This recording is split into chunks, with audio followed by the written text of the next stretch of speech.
As the Eddie Coyle project evolved, we started brainstorming about a few things that we wanted to do in terms of making it more of a real robust tribute. And our editing consultant, Tom McIntyre, suggested to maybe find some of the actors and maybe even the director to see if they would be available to say a few words on our behalf. Well, as it turned out, I was lucky enough to meet with Mr. Alex Rocco in his home in Studio City, California.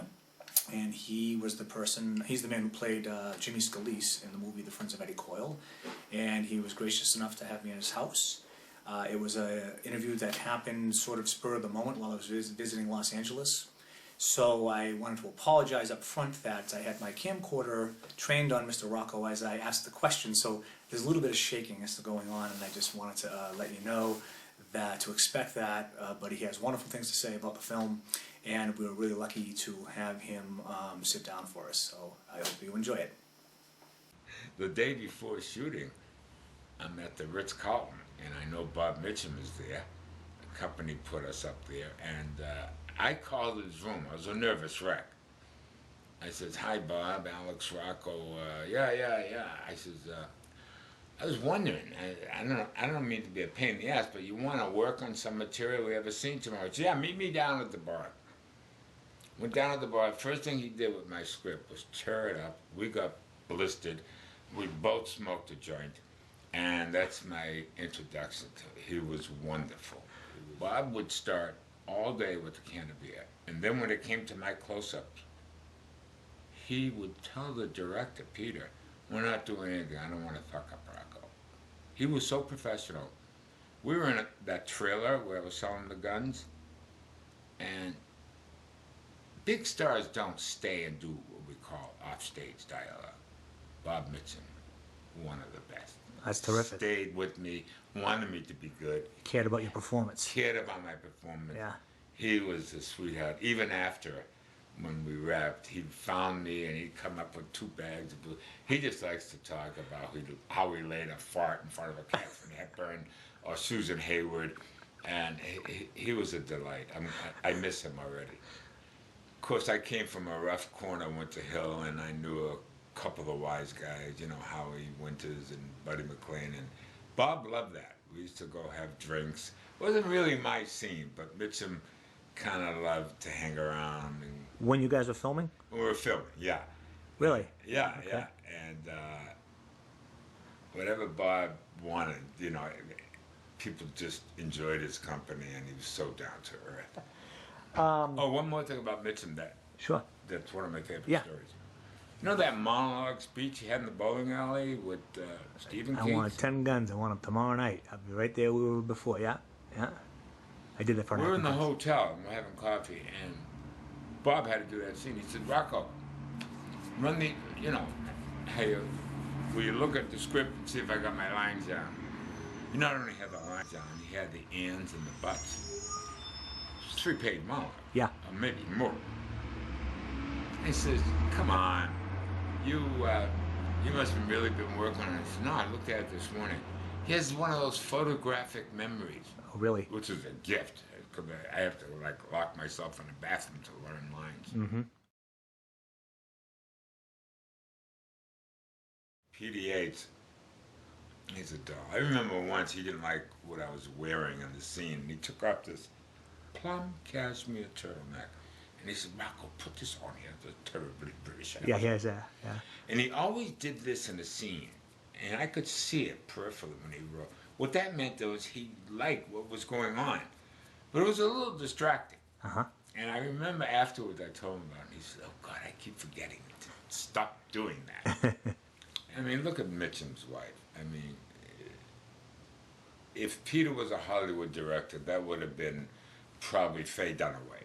But he got that Irish-looking Mrs. Coyle that was so real. Yep. And so wonderful, and those locations were delicious. Of course, Peter Boyle, I miss him. Joe Santos, he's great. God, I saw him on a golf course maybe a month ago. Does he live out here? Yeah, his son has a big Mexican restaurant. Yeah, he's around. He's a good guy. Okay. And We lost Stephen Keats. Yeah. Yeah. That was sad. We lost a lot of Richard people. Jordan with Yeah, brain Richard cancer. Jordan. Yeah. Yeah, Yeah, mhm. and after seeing your piece, I really got nostalgic with you and that gentleman. Yeah. What was his name? Eric Reedman. Eric. Yeah, you guys did such a great job. I was impressed. Are you Yeah. aware that Peter, you know the bank robberies they did, you know it's a true story in Weymouth, and Yeah. did you know that Peter Yates used the real bank tellers when the banks were held up? I was assuming that he did. Yeah, he did. Yeah, okay. Because I remember talking to the bank tellers, thinking they're actors. Oh, really? They said we were at the actual bank robbery, and I went, "Oh my God, Yeah. wow!" So that was fun.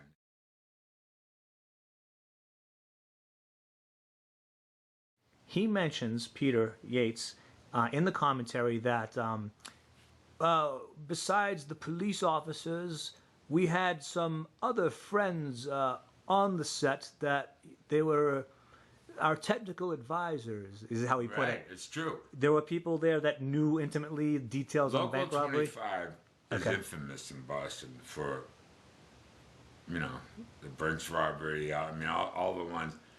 A lot of them are how should I put it? I don't want to use the word connected, but anyways, whenever we wanted somebody to break into a lock, you know, they get one of the drivers. How would a gangster break into the lock? Or how would a man shoot a 22 in the back of the head when they pop off? They were all TA, technical advisors. It was, and good guys. I'm not going to mention any names Sure. because I don't drop a dime on anybody. Mm-hmm. It was an experience. It was a good shoot. I remember once we were filming in February in Sharon? Sharon, yeah. Yeah, and fucking camera froze. I mean, the big Mitchell, that's how cold it was. Oh, really? Yeah, it was a good scene when they boxed in Stephen Keats with the guns. Oh, were you there that day? Yeah, I was there observing, you know. Oh, cool. All right. Yeah. And I remember they had to put a blanket around it and warm up the camera.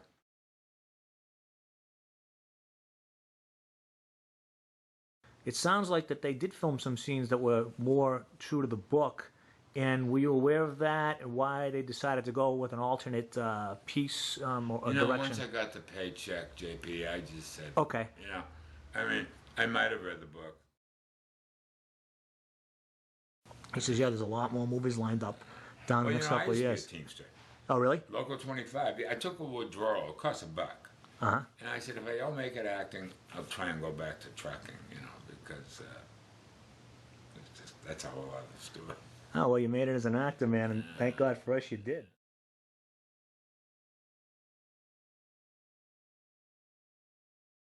Yeah, in the old days, it was we'd rather do film, but TV pays wretched excess. Yeah.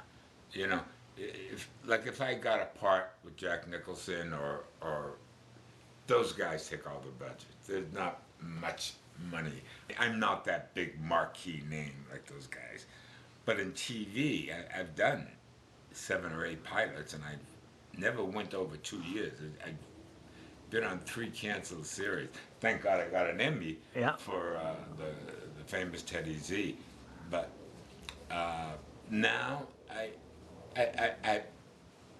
don't care. I just want to be on the set. It's more fun. I hang out with Teamsters, hang out with the grips, you know. Sure. So now it doesn't make it. And when I was younger, I thought like, oh yeah, just features. No. I just celebrated. In fact, stay right there. Sure. My wife took me to the track, Santa Anita. Uh-huh. And I don't know if you can get this or not, but she had all my friends there at the track with the leading jockey. Can you get that, you know? Sure. That was February 28th. And on the 7th race, it says, "Happy birthday, Alex Rocco, a.k.a. Mo Green." Oh, yeah. Yeah, It's right yeah, there. yeah. Look at that. Is that you in the middle Yeah. there with the gold jacket? That's me, and that's Rafael Giano, the leading jockey of Santa Anita. This is Scott Wilson from Cold Blood. He was a young kid with Robert Blake. Oh, yeah. Okay. Tommy Bauer, you see him a lot. Steve Railsback, he played Manson.